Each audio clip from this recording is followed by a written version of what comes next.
Traeremos diferentes visiones para la comprensión de la realidad del tercer milenio. Enfoques, un espacio que une noticia, análisis y opinión. Bienvenidos.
Por continuar con nosotros, dándole la bienvenida a este momento al coronel Luis Mario Pazmiño. Él es candidato por el Distrito Sur a la Asamblea Nacional. Coronel Pazmiño, ¿por qué este cambio del mundo de la parte policial, de la parte militar, a ser candidato a la Asamblea Nacional por el Partido Social Cristiano? Gracias, primero un cordial saludo, muy gentil por la cordial invitación. Contestando la pregunta, yo creo que desde el mismo momento en que las personas tenemos uso de razón y queremos ser parte de la actividad de un Estado, de un país, desde ese momento tenemos en las venas algo de políticos. ¿Y cómo se conjugan los dos elementos? La parte militar y la parte política. La parte militar creo yo que es el sentir y el empleo de todas las capacidades que tiene el ser humano para servir a su país. Esto lo he hecho durante 35 años y luego de que he terminado mi vida en la carrera militar, pues decidí vincularme a un partido en el cual me siento representado por sus ideales, por su ideología y sobre todo por la visión de futuro que tiene para transformar este país. Y por eso me vinculé al Partido Social Cristiano. Es la segunda vez que estoy participando en las elecciones con el partido y me siento muy a gusto y muy satisfecho por poder trasladar lo que yo pienso en el área de la política. Pienso necesariamente que todo político tiene que ir a servir al pueblo y no servirse del pueblo. Es lo que siempre he criticado y es lo que siempre estoy tratando de hacer en todo momento. ¿Qué planteamientos quiere llevar a la Asamblea? Usted tiene una formación militar en estrategia, en planificación, en una serie de elementos. ¿Cómo eso conseguir que funcione al interior de una Asamblea? ¿Qué planteamientos tiene para la Asamblea Nacional cuando al momento ha sido tan duramente criticada?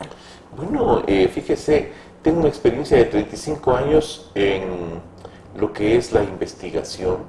Usted sabe muy bien, y el público sabe muy bien que fui director de inteligencia, por lo tanto, gran parte de mi vida la realicé dentro de procesos investigativos.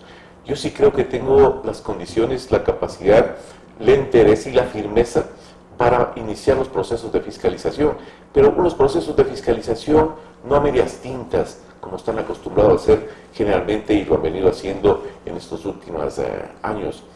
Yo soy de las personas que considero que tiene que hacerse una persecución, y lo digo con todas las letras. ¿Una persecución o una fiscalización? Porque, ¿por qué hablar de persecución? ¿Por qué hablar de una persecución? Hay que perseguir a todos estos corruptos de este gobierno, perseguirlos y meterlos a la cárcel, porque no es justo que se hayan robado todas las esperanzas de un pueblo, que hayan maltratado a la ciudadanía ecuatoriana, que hayan hecho quedar tan mal en el contexto internacional el nombre del país. La mayoría de ecuatorianos que salen al exterior ya sienten vergüenza de decir que son ecuatorianos. Eso tenemos que cambiar. Por eso es que hay que perseguirles. Y les voy adelantando parte de este proceso de fiscalización. Vamos a averiguar, no todos los procesos que están al momento como casos de corrupción, los que no salen todavía. Por ejemplo, la cantidad de miles de millones que fueron a depositar en Dubái, en Hong Kong y en Bielorrusia. Ya están los procesos investigativos en marcha y hacia allá vamos a apuntar. Otro caso que es emblemático y que nadie lo topa. No sé por qué no lo topan el Pero resto de ¿por qué habla candidatos. usted de que llevaba a depositar millones en Dubái, en Bielorrusia, en otras partes? ¿Qué pruebas tenemos? Los miembros indicios? del gobierno saben exactamente a quién me estoy refiriendo. Y el momento que sea preciso, cuando tenga todos los documentos, yo me voy a hacer presente, como siempre lo hago, en los medios de comunicación, con los documentos, decirles, señores, aquí están, ladrones, aquí están, dónde fueron llevando el dinero. No solo ellos, también voy a iniciar un proceso de fiscalización de la Asamblea Nacional con relación a dónde están las cerca de 750 toneladas de droga, que hasta el momento, hasta la fecha, nadie sabe qué hicieron con esa droga, si la quemaron, si la devolvieron, si la utilizaron. Pero ¿Qué hicieron? por normativa, toda la droga que se incauta no debe ser incinerada en el país. Normalmente, lo que se tiene que hacer es llamar a los medios de comunicación, llamar a las autoridades, a la función judicial, al juez, a los peritos, y con la Policía Nacional, y proceder a la destrucción ante la vista pública, no en reservado. Entonces vamos a investigar dónde están todas esas toneladas, y tendrán que responder. Y un sinnúmero de casos más. Por ejemplo, el caso del Hospital de Esmeraldas, y les voy diciendo para que se preparen. El caso de Esmeraldas, inicia la construcción del Hospital de Esmeraldas sin un contrato. Sin un contrato. Todas esas cosas hay que ir Usted está indagando, investigando, averiguando para presentar al país toda la documentación. 9 años de investigación de todos los procesos de corrupción de este país. 9 años. Y los 9 años me han permitido tener una idea clara de cómo iniciar los procesos investigativos. Y no vamos a solo a llamar a la Asamblea Nacional. Desde la Asamblea Nacional vamos a iniciar una moratoria penal. ¿Qué quiero decir con la moratoria penal? Toda persona, toda empresa que haya sido por parte de este gobierno obligada a entregar recursos para darle un puesto o un contrato, tendrá la posibilidad de decir, señores, a mí el Estado o tal funcionario del Estado me pidió tanto para que darme un contrato. Pongamos, estamos hablando de 10 millones de dólares. Me tocó pagar tanto para Pero el no contrato. es ilegítimo también que la empresa privada coime y dé una coima para Pero, ganar un ¿a dónde contrato. vamos el punto? Entonces, ahí, dentro de esta moratoria penal, lo que vamos a nosotros a pedirle a esa persona es que él diga, señores, esa persona, ese funcionario, es la que me comió y me pidió esta cantidad de recursos. El Estado, una vez que inicie el proceso de réplica con ese funcionario público, le entregará a ese empresario los recursos mal habidos que ese empresario se fue llevando. Esa es parte de la moratoria penal y eso es lo que tienen terror. Tienen terror los miembros del gobierno, porque saben muy bien que ese momento nadie va a cubrir las espaldas de nadie y todo el tiempo van a iniciar los procesos en los cuales van a ir delatando a todos estos corruptos.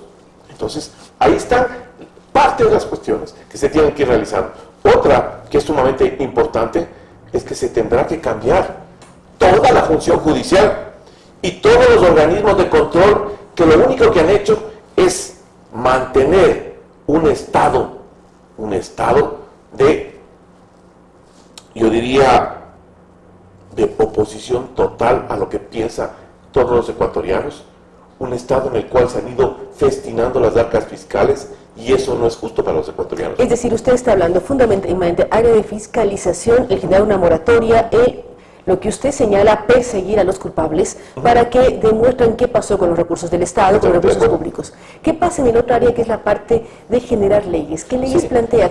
¿Cómo hacer que el Poder Legislativo funcione con sus dos papeles fundamentales, legislar y fiscalizar? En la legislación yo creo que vamos a impulsar 2 leyes que son sumamente importantes, dentro de un marco de leyes que están preparándose y que están ahí. Permítame que tope primero una de las más importantes, porque afecta tremendamente a la sociedad ecuatoriana. Vamos a proceder a la derogatoria de esta ley de represión contra Fuerzas Armadas. Vamos, por otro lado, a mantener... Pero supuestamente esta ley no fue consensuada, no se visitaron los cuarteles, no se habló con la oficialidad, con la TOPE, con todos los sectores para generar una ley en donde se dieron una serie de cambios para toda la institucionalidad armada del país. Fíjese, esa ley la única que fue consensuado, lo único que fue consensuado fue entre el ministro de turno que estaba pasando por ahí, el presidente de la República, y unos 4 o 5 levantamanos del Congreso Nacional. Nunca fue socializada, nunca fue conceptualizada dentro de las estructuras militares. Es por eso el rechazo que existe. Es por eso que el gobierno sigue politizando a Fuerzas Armadas. Nosotros planteamos que tiene que existir un respeto al régimen especial, que los colegios militares... ¿Qué significa el régimen especial para quienes no somos? El régimen especial es que no pueden comparar a un militar que tiene que dejar a su familia para ir a patrullar en la frontera y que no saben si regresa o no regresa, y esa persona tenga las mismas responsabilidades y los mismos recursos que un funcionario que está dando, por ejemplo, clases, sin desmerecerlo. Él no corre ningún riesgo, él no tiene ningún problema de apartarse de su familia. Es una persona que está estable en una jurisdicción. El régimen especial es porque ese funcionario, y me refiero a los de la fuerza pública, tienen que trasladarse a cumplir misiones y actividades fuera de lo normal. Y eso implica un alto nivel de riesgo. Ese es el régimen especial, el que tiene necesariamente que respetarse y mejorarse las condiciones de los miembros de las Fuerzas Armadas en ese sentido. Otro de los aspectos importantes es que los colegios militares tienen que retomar la actividad y ese control dentro de Fuerzas Armadas. No lo pide. Pero gran parte de los colegios militares han pasado a estar regidos por el propio Ministerio de Educación y son colegios públicos, ya dejaron de ser militares. Perfecto. Pero no lo pide eso las Fuerzas Armadas como tal. Lo pide la ciudadanía, los padres de familia y los mismos cadetes. Piden retomar nuevamente la actividad que tenían dentro de los institutos militares. Y eso lo vamos a plantear y una reforma que tendrá que hacerse dentro del Congreso Nacional. Porque ahí está el clamor de la ciudadanía. Fíjese lo que está pasando al momento. Gran cantidad de colegios militares, hay una deserción estudiantil tremenda. Tremenda. ¿Dónde están los valores y principios? Todo se relajó, es un proceso de indisciplina total. Entonces, los padres de familia preocupados por yo diría, el fortalecimiento de los valores en cada uno de los estudiantes, pues está pidiendo esto. Pero ese es un tema. ¿Qué otro tipo de leyes vamos a plantear nosotros? Vamos a impulsar dentro de la Asamblea Nacional el fortalecimiento del nivel educativo. La pregunta, coronel, varias veces nos la hacemos. Usted está de candidato ahora, pero ¿qué hacemos con tantas leyes en el país? Porque no es que faltan leyes, a veces sobran leyes. ¿Cómo reordenar esto? Usted dice mejorar el nivel educativo, volver a innovar el tema de los colegios o unidades educativas vinculadas a las Fuerzas Armadas. ¿Qué ocurre también con aquello de la ley especial de Fuerzas Armadas? Usted dice hay que reformarla. Pero ¿cómo hacer que los electores que tienen que ir a las urnas, o tenemos que ir a las urnas del 19 de febrero, tengamos claridad sobre qué van a reformar y qué sacamos con más leyes? Bueno, lo que tenemos más básicamente que hacer es comprometernos todos los ecuatorianos en eliminar este socialismo del siglo XXI de la estructura gubernamental. Y para esto necesitamos reformular leyes que están, para mi criterio y criterio de casi la mayoría del pueblo ecuatoriano, orientadas a someter a la población. Esas se tienen que ir regulando. Le pongo ejemplos concretos. No me pueden decir los ecuatorianos que la ley de comunicación, que está en vigencia al momento, es una ley que permita y que garantice los derechos de los ciudadanos. No es así. La ley de educación, lo que ha hecho el CNESID. ¿Creen ustedes, ecuatorianos, que esa es una ley que favorezca al estudiante? No es así. Tiene que reformularse esas leyes. Otra cosa, ¿sabemos nosotros la gran cantidad de personas que han salido becadas? Les pregunto a los funcionarios de gobierno, vamos a fiscalizarles, porque tienen que responder todas las personas que han salido con becas al exterior, que salgan los nombres y vamos a llevarnos una sorpresa tremenda el momento que veamos a ciertos hijos de funcionarios públicos utilizando ese tipo de recursos. Entonces hay un sinnúmero de cosas que se tienen que cambiar, pero se tienen que cambiar con una visión diferente, una visión de país, no una visión ideológica, peor, una bandera política. Tiene que pensarse en el país. El país se encuentra al momento en un proceso de destrucción sistemática. Si es que no salimos adelante, mal creo yo que podemos llegar un año más con ese tipo de economía como estamos al momento. Usted lideró el sector de inteligencia, nos recordaba que parte de su experiencia es esa. ¿Qué ocurre ahora cuando el país, a partir del jueves, en teoría, va a vivir las negociaciones con el Ejército de Liberación Nacional y el gobierno colombiano? ¿Qué ha pasado desde Angostura, un momento de inflexión cuando usted dejó las Fuerzas Armadas, y todos los años que han transcurrido para que ahora Ecuador sea sede de una negociación entre la segunda guerrilla más fuerte de Colombia, como el ELN, y el gobierno colombiano? Yo he sido uno de los contradictores de este tipo de proceso, no porque Colombia no merezca un proceso de paz, sino que el país debería primero averiguar, parece que están completamente desinformados, qué hizo el Ejército de Liberación Nacional en el Ecuador. Les voy a dar algunos de los puntos. En el año 2004-2005, el Ejército de Liberación Nacional formó en Ecuador, específicamente en la provincia de Imbabura, sector Lita, y en la reserva Agua, ahí formó un grupo que se denominaba Ejército de Liberación Ecuador, y comenzaron a infiltrar la estructura, yo diría, comunitaria nuestra. Ese es el Ejército de Liberación Nacional que al momento nosotros estamos facilitándole un puesto para que pueda entrar a un proceso de negociación. Un proceso de negociación que, como lo estamos viendo en Colombia, tiene sus trabas y tiene sus problemas gravísimos. El gobierno ecuatoriano ha prestado parte de su territorio y sus instalaciones para que se dé este proceso. Esperemos que se lo lleve a cabo con éxito, porque Colombia se merece, pero también debemos de darnos cuenta cuáles van a ser las repercusiones que tendrá el país, y las repercusiones más graves que tendrá el país es que parte de los disidentes de estos grupos, de las FARC y del Ejército de Liberación Nacional, pasarán hacia el territorio ecuatoriano, y no van a venir, señores, a invertir, van a venir acá a hacer lo que saben hacer, parte de las organizaciones de crimen organizado por un lado, y por otro lado a implementar el negocio del narcotráfico en nuestro país. Eso van a venir a hacer. ¿Qué hemos avanzado o qué no hemos avanzado desde Angostura a la fecha? Porque uno piensa, ya son años atrás, son casi 8 años, 8 o 9 años atrás del tema de Angostura. ¿En qué se ha avanzado en seguridad en el país? Usted es experto en el tema. ¿Hemos mejorado la situación de las fronteras? ¿Hay más filtros, radares, formas de saber si ingresan personas no tan santas? Usted dice, los disidentes del ELN, de las FARC, pueden venir, son cientos de kilómetros de frontera con Colombia. Hemos mejorado en controles, hemos ganado en información para saber qué hacer en esta zona.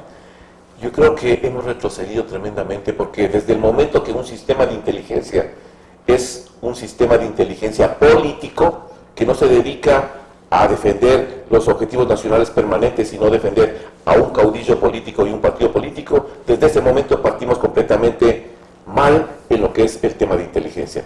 Y no hemos avanzado en nada, porque recién, luego de casi 10 años de lo que pasó esta situación, recién tenemos nosotros una negociación para poder adquirir radares, que les recuerdo, cuando yo denuncié los famosos radares chinos que no servían para nada, el presidente de la República, en una de sus cordiales sabatinas, dijo que yo era un traidor y que estaba alertando de cosas que no son verdad.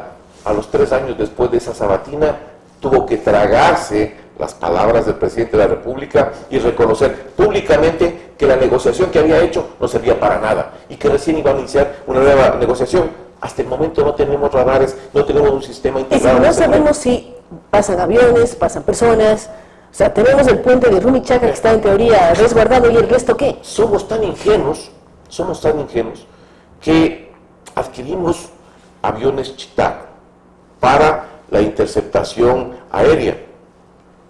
Y esos aviones, primero, no están conectados radáricamente. Segundo, los misiles no funcionan.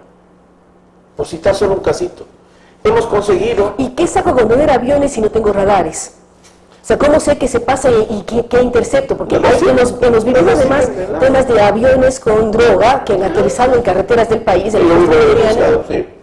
No nos sirve de nada, porque mientras tengamos aviones, es como que lanzamos aviones sin pilotos. Y no nos sirven para nada. Exactamente igual. Los aviones salen, patrullan, observan, pero no saben por dónde vienen las avionetas, o viene otro avión cargado de droga. No saben porque los radares no los pueden detectar. Los sistemas chinos que tenían anteriormente no eran compatibles con los sistemas radáricos nuestros y los que tienen los aviones, por lo tanto no funcionaban. Fíjese otra cosa, los aviones no tripulados, al momento los tienen arrumados. Dijeron que servían para protección de la frontera y de parte del litoral costero.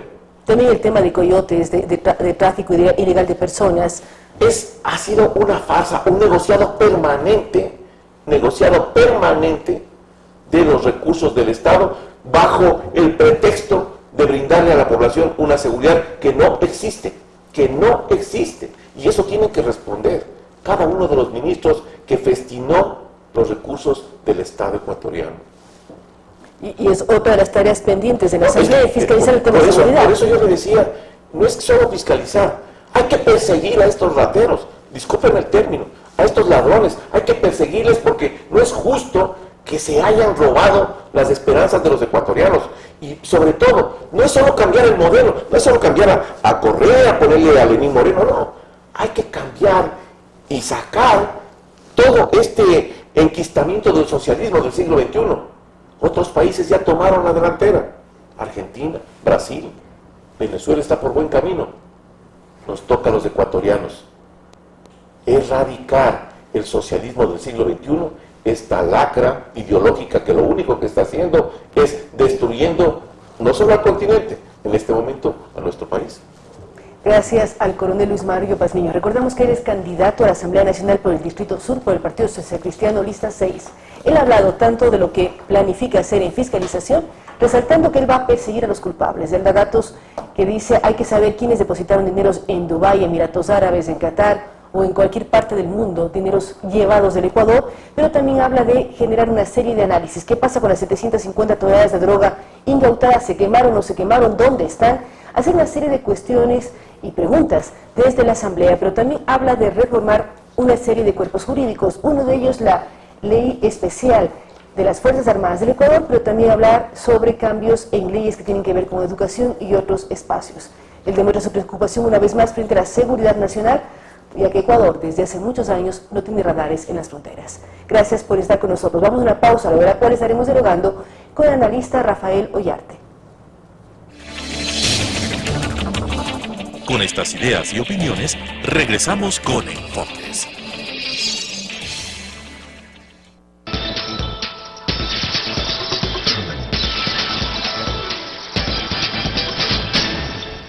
A mí también se me hizo jodido entrar a la universidad. Fui una joven sin palanca, pero con ganas, como tú. No quiero que te impongan carreras, quiero que te vayas de largo con lo que sueñas. Ya toca un cambio positivo. Búscame en la papeleta, soy la única mujer. Raya, todo el tititito de las 6. Publicidad electoral presidenciales, CNE, elecciones generales 2017. Si está interesado en participar de forma gratuita en el programa Mi Música, contáctenos al 246-8427, 096 96 17 136, 0999 440 113 o escríbanos al correo electrónico elizabeth-consuegra@yahoo.com.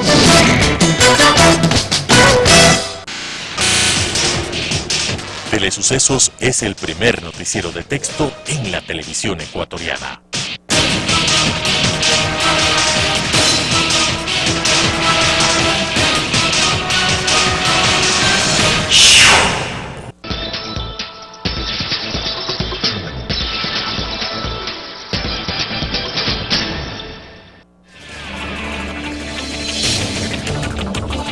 Con nuevas ideas y opiniones, estamos de vuelta con Enfoques.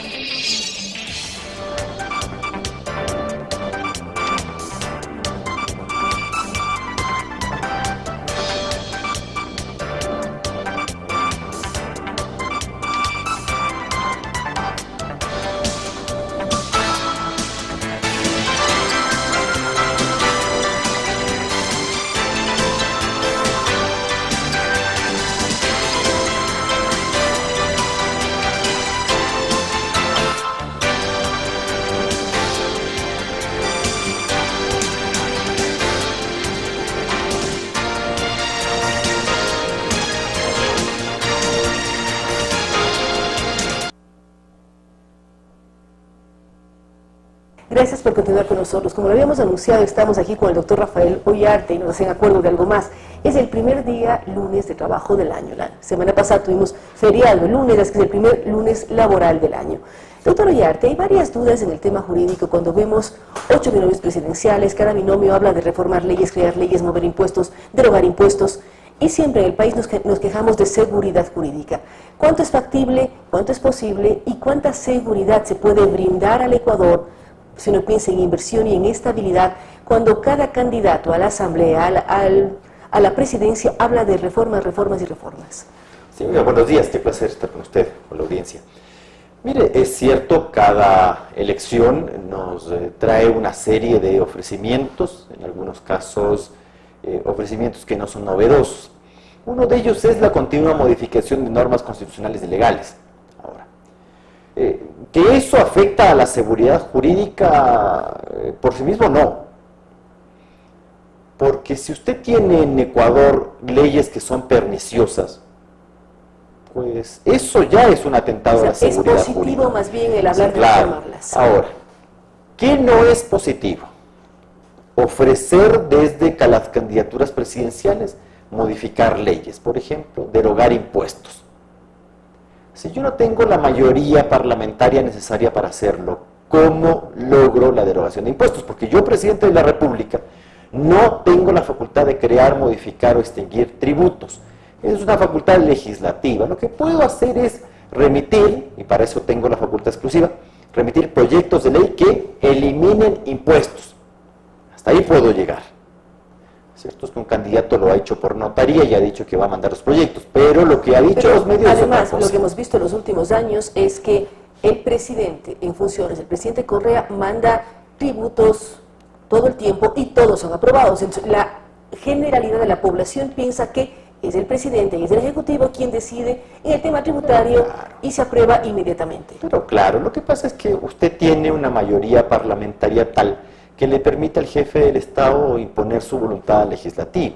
Es decir, la Asamblea Nacional en este último tiempo no pasa de ser un órgano que básicamente refrenda la voluntad presidencial, porque si hay un asambleísta del oficialismo que se atreve a discrepar, le dice que el proyecto era parte del ideario, que no sé cuál es, de Alianza País, y por tanto tiene que ser expulsado de las filas del partido, suspendidos. Hoy tuvimos unas 2 que fueron suspendidas unos meses, porque había manifestado cierta disidencia. Después se convirtieron en ministras de Estado también. Sí, pero es que bueno, eso depende también de la calidad y la dignidad de cada persona. Es decir, eso ya no se puede dominar. Pero hay que tomar en cuenta que ¿quién ha decidido eso? El electorado. Es decir, tampoco le vamos a echar la culpa al resto. Somos nosotros los que elegimos al presidente de la República y somos nosotros los que elegimos a la Asamblea Nacional. Hay gente que se siente orgullosísima porque vota nulo. Yo no tengo la culpa de lo que ha pasado. Tienes conciencia limpia. Sí, pero esa lavada de manos no nos ayuda en lo absoluto. Lo mismo ocurre con la Asamblea. Si usted no sabe cómo está votando para la Asamblea, luego no se queje. Hemos llegado al extremo en Ecuador, que decíamos que los congresos que nosotros elegíamos eran tan malos que pasamos la facultad nominadora de funcionarios, fiscal general, superintendentes, contralor, todas las autoridades de control. Exactamente, los órganos constitucionales, al Consejo de Participación Ciudadana que nosotros no elegimos. Y ahora nos quejamos de que los nombramientos que hace el Consejo de Participación Ciudadana son nombramientos a oficialistas, es decir, alguien que ha tenido alguna relación con la Presidencia de la República o con otros órganos gubernamentales. ¿Por qué es eso? Porque la Asamblea no los nombra. Ahora que si la Asamblea actual los nombrara, tampoco haría nombramientos distintos. Entonces esto también depende de su voto, es decir, si usted sigue votando así, pues bueno, no se queje luego de por qué la Asamblea parece una subsecretaría. Es decir, hay que pensar muchísimo en cómo votar y por quién votar. Efectivamente, efectivamente. Mira, aquí en Ecuador no es que hay que repensar mucho las cosas. Las cosas o se hacen bien o no se hacen lisa y llanamente. Porque si les va a hacer mal, pues usted queda peor. Y por eso tenemos esta suerte de incertidumbre legal. Lo que es ley hoy día, mañana deja de serlo y pasado mañana vuelve a ser. Y nos vamos discutiendo todos los días la misma cosa. Vamos en un círculo. Y volvemos a debatir. Porque si uno hace memoria de los últimos 30 y pico de años de retorno a la democracia, cada elección se ha ofrecido refundar el país, cambiar constitución, reformar leyes, y al final hemos tenido tres constituciones del retorno a la democracia, la inicial que permitió el retorno y dos, en el 98 y en el 2008. ¿Cómo confiar? ¿Hacia dónde debemos buscar? ¿Qué análisis debe hacer un elector cuando escucha las propuestas de los candidatos? Claro. Cierto es que nosotros variamos mucho las leyes, pero usted verá que hay leyes que no las hemos variado en décadas completas. Le pongo un ejemplo, salvo lo relacionado con la familia. Pero lo demás, en las sucesiones, en los contratos y en los bienes, es el Código Civil original lo que usted tiene. Tantos años, porque las cosas que están bien hechas usted las puede perfeccionar. Salvo que alguien tenga la mente muy calenturienta, alguien dirá, hay que cambiar el Código Civil. Pero de modo general, miremos, no, mire, esta cosa ha funcionado, hay que hacer algunas modificaciones pequeñas y con eso seguimos transitando. Lo contrario, en cambio, pasa con las constituciones. La norma que debería ser, y lo es, por lo menos en la letra de la propia Constitución, el precepto jurídico superior. Ese precepto jurídico superior que si a usted no le agrada, lo cambia. Y a veces ni siquiera lo cambia, se lo salta nomás, porque órgano de control constitucional, eso no hay, eso es un edificio con unas personas adentro. Pero si usted se la pasa, ¿qué puede hacer? Y mañana me ofrece incluso modificar la Constitución por enésima vez. ¿Por qué ocurre eso? Porque usted no está elaborando bien su trabajo. Usted me llama unas constituyentes que se ponen a discutir, a copiarle al de al lado, al de allá, es que en España es así, que en Italia es no sé cuánto, y yo escribo nomás en la Constitución, y luego si quiebra, bueno, en 10 años más haremos otra. Es que eso nomás hemos hecho en Ecuador. Ahora, ¿qué es parte de la responsabilidad del ciudadano? En el caso de algunos participar, vemos algunos que son candidatos, y si usted es candidato, bueno, prepárese para lo que va a hacer. Porque si no sabe lo que va a hacer, tenemos una dificultad, tenemos un problema. Y del elector también, conocer quiénes son sus candidatos. Yo sé que esto en Ecuador es difícil, porque usted ya no tiene... Hay 3.500 candidatos solamente a asamblea y hay casi 4.000 si uno suma todos. Pero es que eso no sería tan importante si tuviera usted un régimen de partidos. Un verdadero régimen de partidos. Pero si los ecuatorianos promedios criticamos a los partidos y casi suena a pecado ser partido político. Pero es que nosotros mismos nos hemos apuñalado. Porque si usted tiene un régimen de partidos, por ejemplo, pero partido a partido, pues con ideología, con consistencia, y usted dice, vea, este es un candidato del Partido Conservador. Si es candidato del Partido Conservador, te guste o no te guste, esa persona no ha de estar de acuerdo con el aborto, no ha de estar de acuerdo con el matrimonio homosexual, no ha de estar de acuerdo con eso. Yo no necesito investigar quiénes son los candidatos, me bastan con que estén en este partido. Lo mismo, si yo veo a alguien del partido Unidad Popular, partido que se mantiene vigente, no he de creer pues que ese partido es proempresarial, pues. No he de creer que ese partido va en favor del capital. Ha de tener algunas políticas que entiendo yo son de corte socialista y hasta marxista. Y si voto por ellos, lo hago con esa conciencia. Libremente, me guste o no me guste, yo sabré lo que hago con mi marca. Pero si usted ve en cambio otros movimientos que tienen nombre de yogur, somos todos, suma, resta, pues esto no le quiere decir absolutamente nada y usted tiene que comenzar a hacer algo que es dificultoso. Empezar a ver uno por uno quiénes son los candidatos. Sí, pero uno por uno es muy complicado. Al tema electoral también, porque es dividir el voto en varias opciones. Usted se refiere al sistema electoral de votar entre comillas en plancha. Facilita la plancha y elimina la posibilidad de votar de entre listas. Efectivamente, usted puede votar entre listas. El voto. Efectivamente, porque no es que usted puede dividir el voto es uno. Lo que usted puede hacer es marcar sus preferencias, 4 o 5 preferencias según su circunscripción electoral. Ahora, cuando yo divido mi preferencia, ocurre que para que los candidatos lleguen, tienen que tener un número de preferencias tal que le permitan la asignación de escaños. Entonces, yo no asigno escaños al más preferido, asigno los escaños a las listas que tienen mayor número de preferencias, votos, llamémoslo así. Y de ahí empiezo a determinar cuántos ganadores tiene la lista 1, la lista 2, la lista 3. Si la lista 3 tiene un ganador, un candidato, un escaño, se lo asigno ahí sí al que tenga más preferencias en la lista. Entonces usted se refiere a esto de debilitar, por supuesto, porque cuando usted marca el planchazo, por ejemplo, en una circunscripción de 4, usted tiene 4 preferencias que suman a toda la lista y eso ayudará al que de esa lista tenga mayores preferencias para llegar. Ya ha pasado, por ejemplo, en el año, si no me equivoco, creo que fue en la anterior elección cuando se presentó, por ejemplo, Fabián Alarcón. Y obtuvo un gran número de preferencias individuales, pero el resto de la lista no los obtuvo. Por lo tanto, si bien tenía muchas preferencias, la lista no tenía arrastre y no logró el escaño. Y se pueden poner múltiples ejemplos a lo largo del país. Muchísimo. Ahora, doctor Ollarte, hemos topado varios temas. Usted dice, los ciudadanos ecuatorianos decidimos que el Congreso entregue al quinto poder del Estado, el Consejo de Participación Ciudadana, el nombrar a los organismos de control. ¿Qué pasa ahora? ¿Cómo lograr entender qué está pasando con grandes casos de corrupción como el tema Odebrecht o Petroecuador o todo ello? ¿De quién debe ser el papel de efectivamente lograr investigar y saber quiénes están involucrados, montos que están involucrados en general y no solamente cargar hacia un sector de la problemática? Lo que pasa es que si del caso Odebrecht hablamos, si se trata de temas de, por ejemplo, lavado de activos, conclusión o cohecho, la Fiscalía tiene potestad absoluta para realizar la investigación del delito y dirigir la acción penal, del cual es el titular. Pero si se trata, por ejemplo, de delitos como peculado o enriquecimiento ilícito, al genial legislador revolucionario se le ha ocurrido en el artículo 581 del Código Integral Penal que para eso se requiere previamente de informe de Contraloría determinando indicios de responsabilidad penal. Entonces, si usted no tiene su indicio de responsabilidad penal por peculado o enriquecimiento ilícito, la Fiscalía no puede iniciar la acción penal. Esa es una norma inconstitucional que sobrepasa absolutamente el artículo 195 de la Constitución ecuatoriana, pero que ahí les han puesto sus amigos revolucionarios.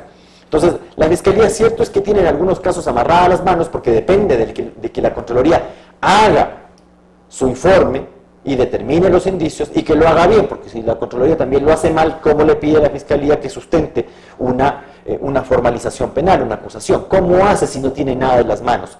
Seguirá siendo un gran problema, pero lo demás sí. Si se trata de un cohecho, de una concusión, como aparentemente es, ¿ya?, o de un lavado de activos, como aparentemente sería, pues ahí la Fiscalía tiene vía libre para realizar la investigación penal, la investigación preprocesal penal, acusar, es decir, iniciar ¿Qué esperamos como Ecuador que las declaraciones se den en Estados Unidos, ya sea los jueces norteamericanos, la Secretaría de Estado, llámese caso FIFA o llámese caso Odebrecht? ¿Por qué esperamos y somos reactivos y no hacemos investigaciones reales en el Ecuador? Bueno, ¿cómo nos ha ido los últimos 10 años? Perdone que lo diga, en este sentido podemos dar pena, pero si los gringuitos no dicen lo de FIFA Gate, aquí no pasa absolutamente nada con la Federación Ecuatoriana de Fútbol. Si con eso no pasa nada, ¿qué será el resto? Pues, o sea, si nos ha pasado con un tema futbolístico, no nos va a pasar con el tema de Odebrecht. Entonces uno se pregunta, bueno, ¿qué estamos haciendo con los órganos de control? ¿Cómo estamos actuando nosotros? ¿O estamos seleccionando casos?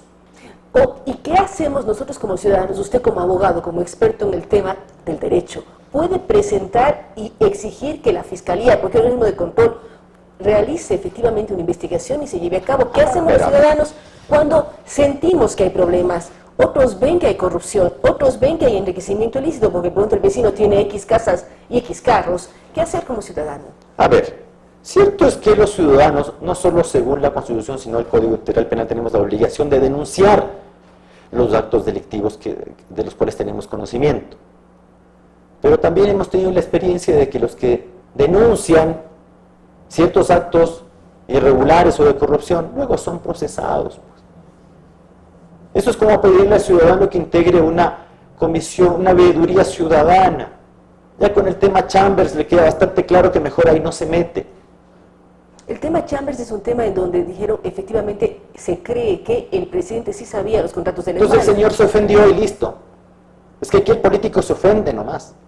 Mire, en una democracia, ¿verdad?, las democracias son imperfectas, todas son perfectibles. Usted al presidente de la República en México le puede decir lo que le están diciendo hoy a Peña Nieto y lo que le decían antes a Felipe Calderón y a sus cónyuges. ¿Pasa algo? Se investiga y si no pasa nada, pues nada. Pero acá los funcionarios son delicados de piel y toman esa actitud a la cual ya se han acostumbrado. Más vale enojarse por anticipado. Entonces yo me enojo y ahí queda. Entonces yo no explico, me enojo simplemente. ¿Cómo va a poder en duda usted mi nombre? Es un funcionario, es un mandatario. ¿Usted se imagina que usted le otorgara, por ejemplo, un poder civil a cualquier hijo de vecino, por ejemplo, para que usted le venda el carro? Y que usted el día de mañana no le pueda decir a ese su mandatario, oye, ¿cómo estás con el tema de la venta del carro o del arrendamiento de mi casa o de la venta de este bien? Usted no le puede inquirir, no le puede decir, oye, pero yo sé que tú estás comenzando por allá haciendo alguna cosa irregular y por último ahí le revoca el mandato. ¿El otro se puede hacer el ofendido? No, pero el mandatario político sí se puede hacer el ofendido cuando la ciudadanía le hace alguna pregunta incómoda. Pues no, primero está mi nombre. Entonces, ¿para qué te dedicas a esto? Pues no se te puede ni preguntar. El ciudadano tiene derecho a dudar. Y el funcionario tiene la obligación de responder. Porque el que tiene los datos es el funcionario, pues no el ciudadano. El ciudadano ve de lejos y dice, a mí me parece que aquí está ocurriendo una irregularidad.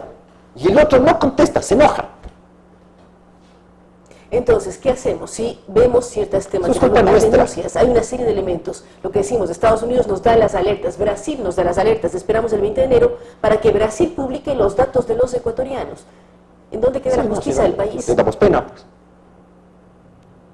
Eso es lo que damos pena. Damos pena, pero pena, o sea, ¿cómo deberíamos reaccionar abogados, asambleístas, todos los sectores cuando no queremos dar pena, sí, queremos que la justicia se cumpla? Pero si la respuesta la tiene en un mes. Vaya y vote bien y déjese de llorar nomás, pues. Pero sí, claro, pero si va a seguir siendo irresponsable con esta cuestión del voto, pues luego no llore, luego no se lamente, luego no se crucifique. ¿Ya? Claro, vaya y vote con responsabilidad. Usted dice vaya y vote con responsabilidad. Si ha de poder, pues. ¿Qué preguntas debe hacerse un votante para saber por quién votar? A ver, primero, ¿ya? Yo tengo, y todos lo tenemos, aunque no lo queramos reconocer, cierta ideología. Tenemos nuestras tendencias. ¿Cuál de los candidatos responde más a lo que yo espero? Los antecedentes también son importantes, ¿ya? Porque esto de no haber sido absolutamente nada, que el hecho de no haber sido nada sea la carta de presentación de alguien, pero es que el que no hace nada nunca se equivoca, pues. O sea, revisar su hoja de vida. Pero claro, pero a ver, ¿qué ha hecho y qué ha dejado de pero hacer? que la hoja de vida sea una real nulidad. ¿Cómo que es una real nulidad? Que toda mi hoja de vida sea el último tiempo en que yo he sido funcionario. Y antes, nunca fue nada, nunca hizo nada. Y resulta que hoy, claro, porque tuvo una función pública algunos años, esa es su hoja de vida. Y que a partir de esa función pública tuvo otros cargos. Pero perdóneme, eso lo puede hacer cualquier hijo de vecino. Que el día de mañana sea amigo del próximo y que le van a nombrar ministro, embajador, subsecretario, no sé qué, y la hoja de vida es eso. No, pero en este gobierno, como decía, Pero por una eso. especie de carrusel, muchos funcionarios han tenido Por eso. decenas de Bueno, cargos. y antes, porque claro, si vamos a hablar, por ejemplo, o sea, si el que te habla de fortalecer la industria no sabe ni cómo administrar una tienda de barrio, bueno, lo que pasa es que hay candidatos que son, y lo debo decir, más importantes que otros. Una cosa es un candidato a presidencial y vicepresidencial, y otra cosa un candidato Pero ya hay asambleísta. candidatos de más de 70 años como el general Moncayo o de 30 y pico como el señor Espinel, o sea, tenemos los dos extremos hasta en edades. Sí, pero bueno, en eso también hay otra cuestión. Muchas candidaturas se dan para un efecto más bien de reconocimiento. Es decir, yo no voy a ganar esta elección, pero la próxima... Me hago famoso. Sí, ya me conocen, pues. Ya me conocen. Después yo me puedo meter... Yo hoy día me presento sin ninguna credencial a ser candidato a presidencial y mañana soy alcalde.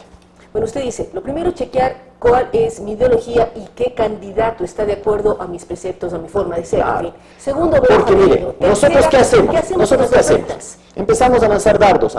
Pero tal fulano hizo tal cosa cuando... Eso usted le puede decir a cualquier persona que algo ha hecho en su vida. Es decir, si usted no ha hecho nada, No pasa nada. no pasa nada. Es prácticamente un ángel. Luego nos vemos las caras y luego estamos también en los problemas, ¿no? Yo sé que en Ecuador es más complicado que en otros países ejercer el sufragio, porque, le insisto, no hay régimen de partidos. ¿Alianza País de qué es? ¿De derecha, izquierda, de centro o nada de aquello? No es de partido, es movimiento. Sí, por eso. Y según la ley debería ser partido. Pero no importa lo que diga la ley que yo mismo hice. No importa eso, ya me la salto. Pues si me salto la cuestión no me va a saltar la ley. Pero eso también es otro antecedente. Porque si tú te estás saltando la ley con estas cosas, ¿quién me dice el día de mañana que no te la vas a saltar conmigo? Que no me vas a afectar mis derechos. Es decir, si la Constitución y la ley vale tan poco, Pero cuidado, ciudadano, si en la Constitución y en la ley están consagrados sus derechos, el que se salta la ley, el que se salta la Constitución, mañana viola tus derechos sin ningún problema, pues. Y es más, tomará el ejemplo del anterior, porque en eso somos buenísimos. Somos buenísimos. Ah, es que si Gustavo Novoa pudo, yo también, y con más ganas. Y si Lucio pudo, yo también. Ah, pero ¿por qué no le dijeron nada al nuevo Febres Cordero? Nos acordamos de Febres Cordero, el señor está muerto. Y justificamos nuestro actuar en Febres Cordero. Oye, ¿qué no era el siguiente? Me pregunto yo. Perdóneme el pesimismo, pero uno tiene que saber votar. Vea, si usted quiere votar por la cancioncita, por la oferta que el día de mañana no va a poder llevar a cabo, porque es cosa de ofrecer nomás. Hoy día hasta el candidato oficialista te habla de crear empleos que se han perdido en este régimen. Otro te habla del millón. Y así. Bueno, si esa es la campaña electoral en Ecuador, eso también refleja al electorado, nos refleja a nosotros. Si aquí lo importante es las pullas, decir, ah, mira cómo le contestó y lo dejó. Si eso somos, pues eso seguiremos siendo. Ahora resulta que manejar el Estado es complicado, y más aún sin plata, y más aún si además de no tener la plata que tenía antes, debe, y además porque no ha guardado. A favor es otra historia, asamblea en contra. Bueno, lo que pasa es que todos los políticos en Ecuador siempre han querido tener congreso o asamblea oficialista, porque se nos complica mucho llegar a acuerdos. Y claro, también usted tiene que tomar en cuenta lo otro. Tal como ahora hemos visto, una asamblea sumisa al poder, pero si no le respiran al presidente de la República, no son capaces ni de modificarle nada, peor decirle que no, pues. No, eso no. Yo no sé por qué no metieron este tema del famoso pacto ético, ya sería ley. Hubiese sido ley en 5 minutos. Nos tienen que llamar una consulta popular mentirosa para aprobar. De acuerdo a los datos, sí, apenas 2 millones y medio de dólares. 4 millones. ¿Ya? Y resulta que es una cosa que tú puedes aprobar en 5 minutos. No es que es tan buena la norma y tan útil y tan necesaria. No, nos tienen que llevar una consulta popular para que dejemos esto un año después y ya vean lo que hacen a conveniencia, porque así son los políticos. Porque si fuera tan verdad lo que nos están diciendo, lo hubiesen aprobado ya, sin ningún inconveniente. Hubiesen dicho, tenemos mayoría, nosotros estamos aquí para representar al pueblo y reformamos la ley electoral y la ley del servicio público. Ni siquiera la Constitución como deberían hacerlo, agregando la 9ª inhabilitación del artículo 113. No importa que no esté como 9ª inhabilitación, yo inhabilito en la ley. Bueno, si era posible, ¿por qué no lo hizo ya? No, hay que meter una consulta popular. Entonces, usted ha tenido ahora una asamblea, y vemos lo que hemos visto en el último tiempo, una asamblea que no fiscaliza, una asamblea que legisla al gusto, color y sabor del presidente de la República. ¿Y que antes qué teníamos? Pero es que esa no puede ser tampoco la opción nuestra, entre tener una asamblea sumisa o tener una oposición sangrante en la asamblea. Lo que ocurría antes, manéjese con una asamblea en contra. Muy pocos jefes de Estado han podido en Ecuador gobernar razonablemente con una asamblea en contra, porque a todo te dicen que no. Entonces imagina al presidente Correa con una asamblea en contra. Que le dijera que no a su ley de plusvalías, que no a su ley de impuestos no sé cuánto, que no a su ley cuál. ¿Se imagina usted al presidente Correa? Otra historia hubiese contado el presidente Correa con una asamblea en contra. Puede ser, tal vez la historia que contó Febres Cordero. Porque el señor gobernó con asamblea en contra, con Congreso en contra. Muchos gobernaron con Congreso en contra. Es decir, lo importante es meditar, analizar, evaluar, saber qué son o cuáles son las ofertas reales, cuál cancioncita, eso es un adicional, pero no debemos votar ni por cancioncita ni por buen bailarín. Los políticos son nuestro reflejo. Esos son. Tampoco los víctimas, eso es nuestro reflejo. Entonces, si a nosotros nos gusta eso, eso llega. Y también lo otro, entonces yo voto nulo. Bueno, entonces yo no soy responsable. Eso es lo que es usted, un irresponsable. Tiene 8 candidatos y no tiene uno. Ni siquiera el menos peor. Estamos a 40 días de las elecciones. Esperamos que estos programas con diferentes invitados, candidatos, analistas como el doctor Ollarte sirvan para que ustedes analicen su voto. Él dice, votar nulo es lavarse las manos y no ser responsable, ser irresponsable. Hay que pensar ofertas, hojas de vida, posibilidades, tendencias ideológicas. ¿Cómo quieren votar ustedes? Es la decisión. 19 de febrero a las urnas, pero analizando realmente qué país queremos, a quién podemos exigir. El ejemplo que nos pone el doctor Ollarte de cuando uno arrienda un bien, vende un bien, genera un mandato. Ese mandato tiene que ser respetado. Uno debe exigir a su mandante el hecho de cumplir con lo que ofreció. Una serie de elementos importantes, cuando la justicia está en entredicho, cuando hay problemas, cuando esperamos que sea Estados Unidos los que nos dé datos para saber cómo actuar en el Ecuador, porque no se está haciendo investigación real en el Ecuador, son temas absolutamente complejos, difíciles de entender para muchos de nosotros, pero es el país que nos ha tocado vivir. Así es que la elección está en ustedes, faltan 40 días para las elecciones, vamos a continuar con análisis para que ustedes tengan puntos para evaluar y mirar hacia dónde quieren proyectar este país. Gracias a nuestros invitados del día de hoy, gracias a Movistar que nos acompaña diariamente y a ustedes les decimos hasta el día de mañana.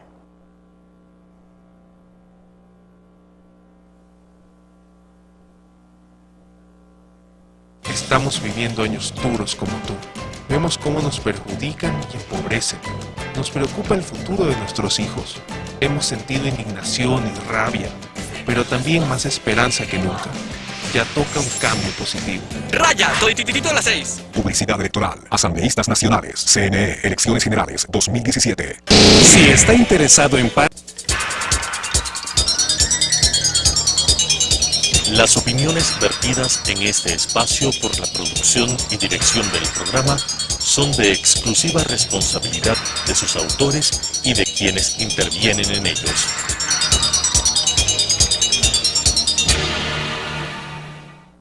Sucesos presentó Enfoques. Pensamiento libre y crítico. Día a día buscaremos diferentes visiones para la comprensión de la realidad del tercer milenio. Enfoques, un espacio que une noticia, análisis y opinión. Hasta la próxima.